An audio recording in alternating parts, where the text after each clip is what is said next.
you may not see something coming up from a mile away and just blindsides you with an update. Interesting.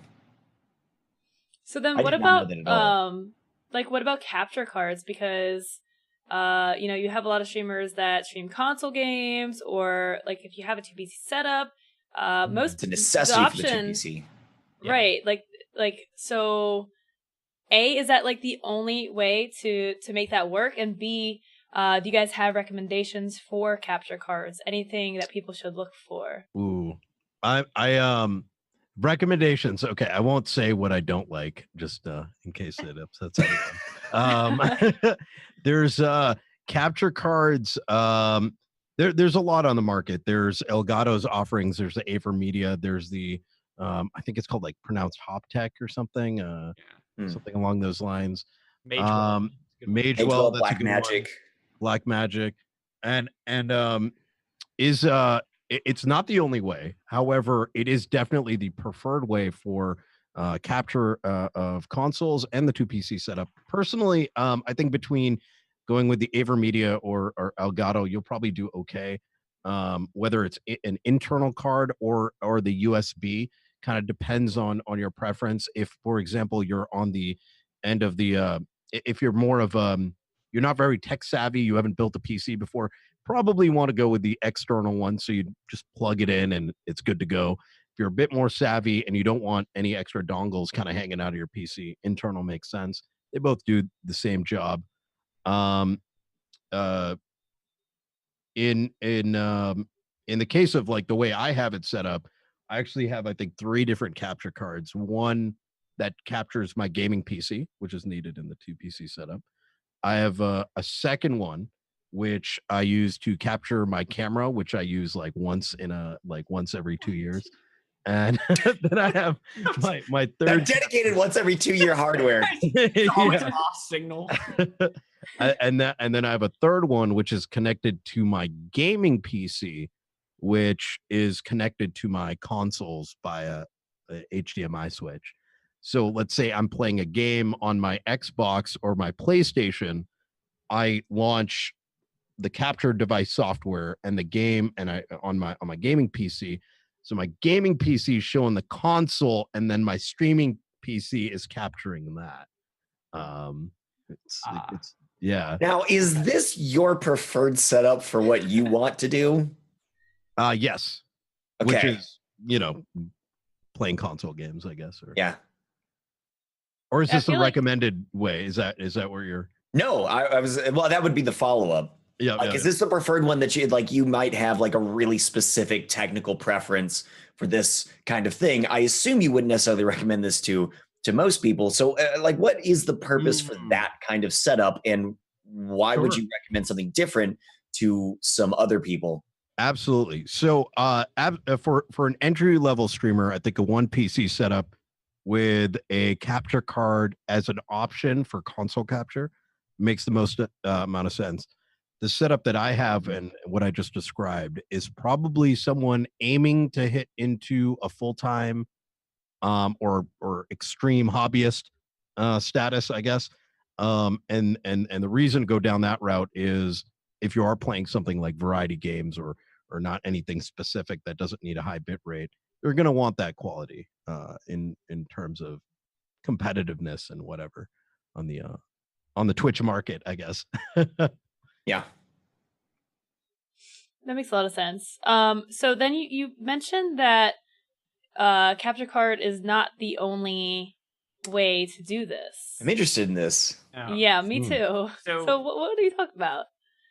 There's an option for doing NDI. The caveat with that one is that you cannot do console. There's no way to send the console HDMI out to your NDI unless you get hardware, which at that point you might as well get a capture card. So that's specifically for a 2PC setup that you're talking about then? No. Is that like that's how that would work? No? So I'm building a notifier system in Unity right now. So anybody who subs or cheers, it goes through Unity, and I use NDI sources to send that out to OBS. And I have multiple different NDI sources. So like I have a loading screen that's built in Unity. It sends that to OBS, and I can load it up. Someone cheers, that's a different NDI source, send that to OBS. All of that on the same PC. the capturing you could do with 2 PC setups, but it's not exclusive to only have it in that kind of scenario. Okay. Basically, all you're doing is you take a. This is an entirely new realm for me. This is Right. No, me too. So I'm like, the idea of NDI is that you're capturing some video similar to how you upload from OBS to Twitch. Instead, you're uploading to NDI on your local network, and somewhere else on your network or on the same PC, you say, "Hey, I want that source," and it will fetch it. I'm not entirely sure what happens if it do it on your own computer. I don't know if it sends it to the network and bounces back, or if it just says, "I'm here." Okay. But if you're on, say, another computer, it'll send it to your network switch, get to your other computer, and just go through OBS that way. I actually did the entire Christmas break on a Frankenstein rig, essentially. It was duct taped together, essentially, and I had no capture card with me, so I made my network my capture card. huh. My brother wasn't very happy with the download speeds anymore, but I was happy with it. Wait, so what are the advantages of NDI versus capture card? Like, okay, so you mentioned like you can't do console capture. But everyone who has the internet has NDI right now. You could go download the plugin for OBS and have 2 PC setup instantly, and have the gaming OBS rig capture your game source and send that to NDI, which is a lot less CPU time than encoding, and then have your streaming rig take that NDI source and then encode it and send it to Twitch. But the trade-off is that it's gobbling up your bandwidth and such, so you'd have to have. If you're doing so, if you do a 720p 60 FPS, you will take up, I think, what would you say, 6 megabytes, maybe? Or if you're actually doing raw, then it would be about a gig or less. So for a lot of us, that's going to be feasible. But for those people who are like barely skimming by, like who are like, "Hey, can I stream on like my 1 Mbps?" So it's different. Your network speed is different from how much your Ethernet cable can sustain. Okay. Most people. Right. So right. Okay, I see what you're saying. Everywhere. That makes a lot of sense. So I don't remember what the standard is nowadays. Either yes. A gig or 10. But that's going to be considerably higher than. Okay. Right. You have huge amounts of room with that. Yeah. Which is why I send like 8 different NDI sources. Like, yeah. So there's some NDI is I think has been used in the broadcast agent by broadcast companies for quite some time. So it's a professional grade, business video protocol. Maybe even the local, whatever our local news stations are, they're likely using NDI on their end. Of course, they're probably purchasing all kinds of special software that is way more expensive for switching video feeds and all that. It's a great, cheaper alternative, though it does come with its own cons as well. As Soren mentioned, there is the bandwidth issue. The recommendation to go NDI or even think about doing NDI is a full gig network. Now, you might get away with not using a full gig network, but you're likely to see issues such as drop frames and whatnot. It's the picture quality is way better, mostly because I think it consumes about like 150, 200 megabytes per second, something along those lines, to send it from the gaming PC to the second PC.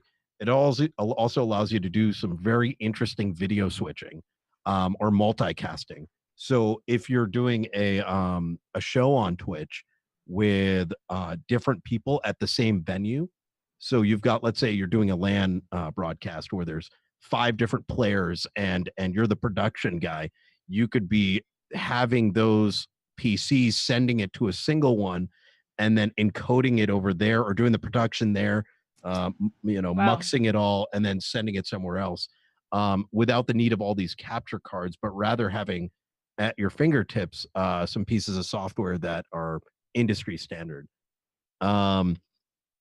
There's other issues too. For example, I've been trying to set up an NDI setup for, I think, the past 2.5 weeks with my new rig, and it's just complication after complication, which is unfortunately difficult to debug as a side effect of not knowing where the issue is. I upgraded my entire network to gig, to a gig line, and then I'm running my second PC's got a Threadripper in it, and it's still chugging along, and it's not the CPU, it's not the GPU, it might be the encoding on my gaming PC. So there is still some encoding taking place, but it's happening at like a super high bit rate. It's very, very slim. But there's another option. NDI is not the only way to go. There's another one called, you can actually use RTMP.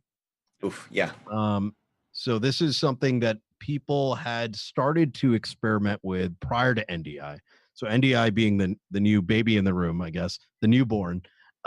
There is the option to run a Linux or Windows and Nginx web server on a third PC or on your streaming PC, and have it act the same way that Twitch is for us. So you can end up sending a 50 megabit per second NVIDIA NSYNC or NVA encoded stream directly to that. So 1-to-1 picture, 1-to-1 sound, very low resources on your gaming PC. Send it to that, and then on the streaming PC, which is fetching, or on the RTMP server on the streaming PC, as it's fetching this, it then encodes it, sends one signal to Twitch, and alternatively can also start recording at that high bit rate. You can also set that alternatively actually send that signal to OBS, add in your scenes, and then have it forward it to Twitch. So it can get very complicated, but even in that case, you're getting some extremely good captures that capture cards are not going to be able to match. Mm-hmm. There's So also, it sounds like, sorry, I just wanted to comment, like, so these methods, they sound like if you're going for really high end, like, 60 FPS, 1080p plus streaming. It's Like if you want a lot. Absolutely. It's like we're entering into the super nerd / super production level. Yeah. So there is another option outside of capture cards that's actually coming soon. Magewell is a capture card company that I've been using, but they're showing off something, I think, when is their talk? I think next month or in August. And it's essentially, they have a box. You send an HDMI signal in, you plug that to your network, and then you control it from your phone saying, start stream. And that is the encoding box, nothing else. Huh. You don't need a second computer, you don't need anything else. It is the HDMI signal to Twitch. And what you could do is have all your stuff set up on OBS, and then have OBS project to an HDMI signal. A singular output to that, and then have that just... And it would only be composing, so you would have no encoding problems on your computer. So you could do a single PC setup. Oh, that's saucy. With that. I was going to look into that more when it's announced. Yeah, that's what I was going to say. Is like, where can we find information about that? Do you know? You said that was Magewell. I posted a link in chat. It's the Magewell Ultra Stream, but they have a talk in August. I love how they... Oh, that is interesting. Sliding effect on their website. August 22nd is when they're showing it off in the expedition. Interesting. So I'm keeping my eyes on that one. Okay. Because that would be the cost-efficient way if it's anything like their other capture cards.